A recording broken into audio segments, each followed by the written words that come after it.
Well, good morning, guys. It is Jack with Half Ton Fishing here. Not doing any fishing today. Today, I figured I would give you guys a review of my boat, the Tracker Grizzly 2072. I've had it a year next month. I've done a lot of fishing out of it. This thing has been on the water probably once a week since I've had it, if not more than that. Figured I'd give you guys an honest review, kind of what I have, what I've added to it. Give you a look through all the compartments, everything like that. We're going to start on the outside here with the trailer. There's two options you can get when you get this boat. They have a single axle and then they have the double axle here with the brakes. I opted for the double axle. This thing is a big, heavy boat. Single axle can be done.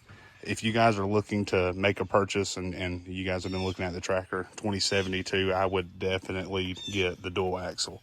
This thing has saved me a bunch of times. I've had 2 blowouts on the side of the road, and I am glad that I had that dual axle. That extra tire was able to kind of support it and keep me stable. Also, this one comes with trailer brakes. The single axle does not. And that does make a big difference whenever you're trying to get stopped. This thing, like I said, it's pretty heavy. It's heavier than what you would think, being an all aluminum. There's definitely some size to this thing. So double axle trailer on the front. The only thing I've done different is it did not come with a spare tire. I opted to get a spare tire, and I got the little mount from Bass Pro that just hooks to the side right here. It's got 3 locking pins on the front. You have your electrical connection that's tucked away right there. Moving to the back of the boat, this is what everybody kind of thinks is most important, and it definitely is. This boat comes with 2 options. It comes with a 115 or a 150. This here is the Mercury 150. As you can see, I have hit a couple things. Being kind of new and inexperienced, where we fish, run some super shallow water. You see I knocked this off. I actually did that kind of as soon as I got it. I didn't have any fish finders and ended up going over some real shallow and ended up hitting a stump. See, it put a little bend in the prop there too. But I haven't seen any real performance issues out of it. This thing still, this motor will push this boat, guys. If you're looking at about 46 miles an hour topped, that's me loaded down with gear. About 46 and a half miles an hour is about as fast as this thing can go. It comes with the 2 float pods on the back. Those are very nice. Keeps a lot of this weight supported from the back of the motor. Helps you get off on plane. This thing can run shallow, and the hole shot on it is absolutely great. You can get up and get on plane super easy. It comes with the light bar on the pole here, as you guys can see. Rod holders, all of my mounts are fish bite rod holder mounts. The rod holders themselves are not. I got all these rod holders off of Amazon.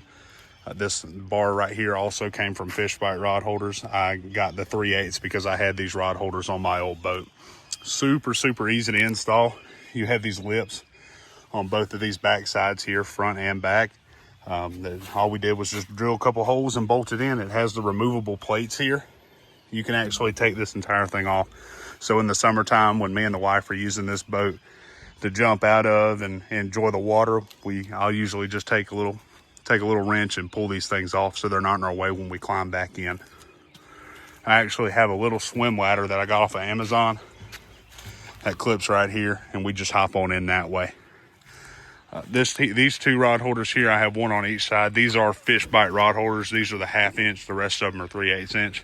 And I will tell you, there is a difference in this. These have a bend when a big catfish gets on them, but these right here are rock solid, steady. They're all mounted into the track system here. I'm going to show you guys here that just in a minute. But Mercury Marine 150 on the back. We also have our seats. These are Millennium Marines. These things are super nice compared to the typical seats you see in a boat. That material that eventually just ends up fading away. These things are woven in, rock solid, super comfortable to sit in. They've been absolutely great. So we're gonna hop on in All right, as you guys can see, this thing is super wide. That 6 foot width makes a ton of difference. You can fish 2 people back here comfortably. There's 2 seats on it. This is normally where me and my partner sit whenever we're fishing tournaments. As far as storage back here, you have an open slot, and this is also where your cranking battery is. I still have the interstate cranking battery in. That came factory with the boat. The rest of this space here, it's an open slot straight to the back where your pumps are. This folds up here. You see you have your 2 bilge pumps. You have a bilge pump and your live well pump. All of your hoses and everything are ran into the back down up into this console here. You have your gas can right here. What I'm sitting on right now has a 26-gallon gas tank. The only thing that I've noticed since I've had this boat, and I don't know if that's something they can reconfigure, is that my fuel gauges on the front here are, I would say, a little bit off. It tells me that I'm running about empty. Whenever I fill it up, it's usually only about 8 gallons, so it seems like it runs a little bit early. This here's our console. Your steering is hydraulic. You can push that slot lever down, pop it right back up.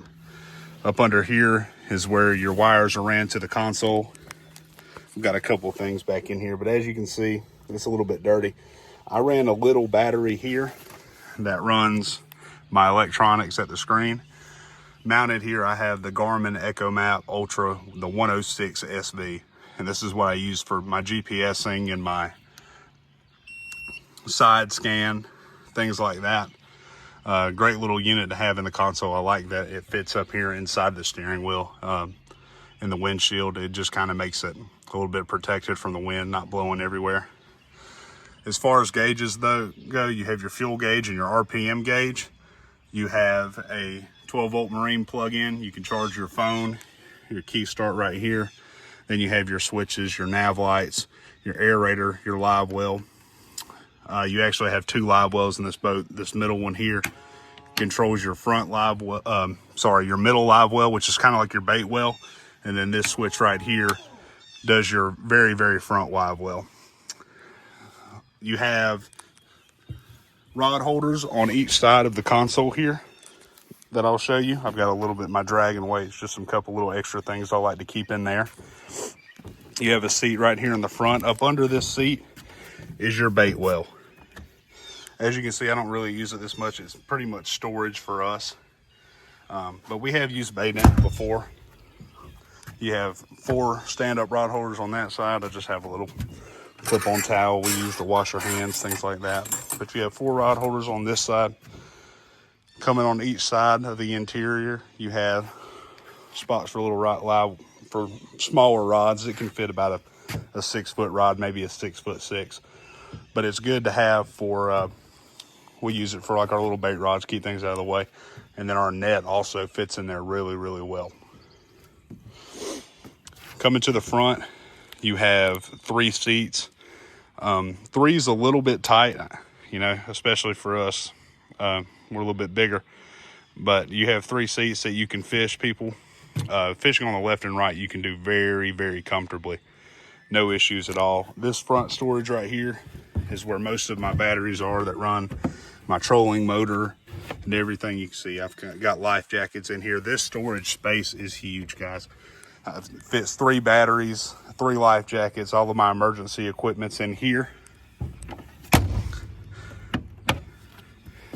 You have identical hatches on each side of the boat here that also have a ton of storage. We're able to put a lot of stuff in here. I've got this one empty just to show you guys. The other one is still full of my equipment. I keep like my scales and my coal bags and things like that in there. This here is the main live well.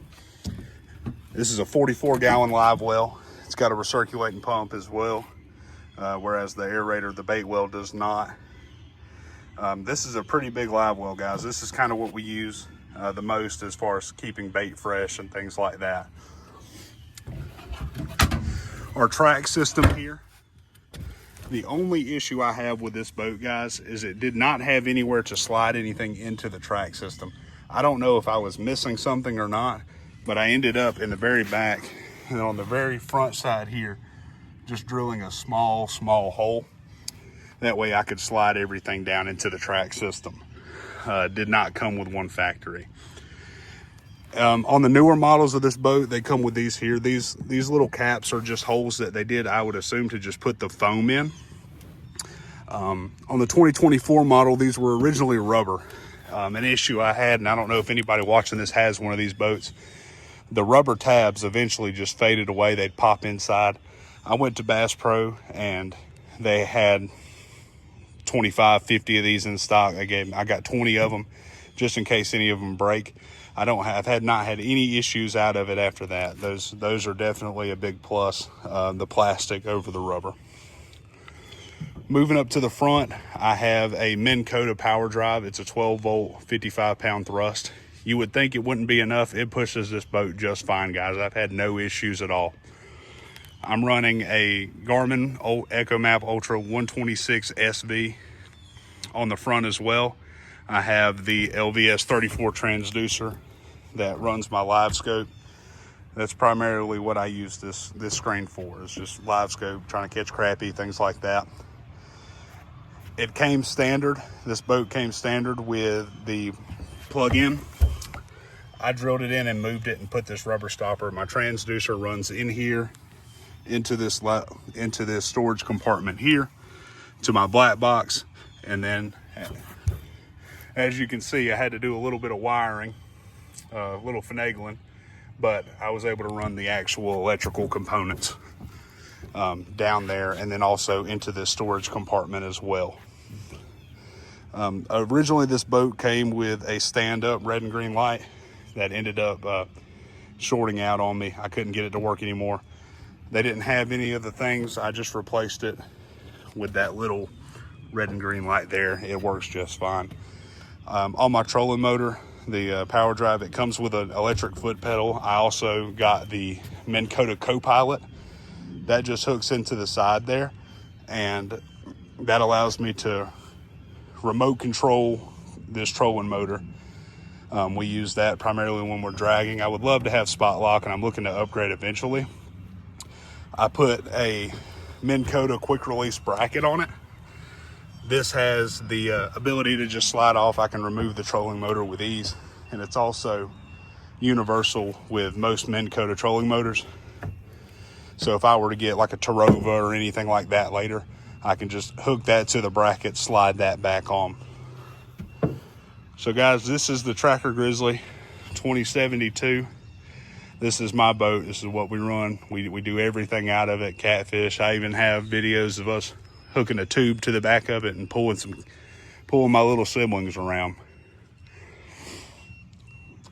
Overall, it's been a great boat. I'm very, very happy with it. It's been, it does everything I need it to do. It's like I said, it's been a great boat. Like, it's good and wide, plenty of space to fish 3-4 people if you need to. I highly recommend it. It's been great for me, especially with this being my first real boat. Well, anyways, guys, that's it for me. I just wanted to give you guys a quick little run through of kind of what I'm running. This has been like I said, just a great boat. I'm overall very happy with it. And if you're looking to get one, I do highly recommend it. Anyways, thanks for watching the Half Ton Fishing Channel, and I will see you guys later.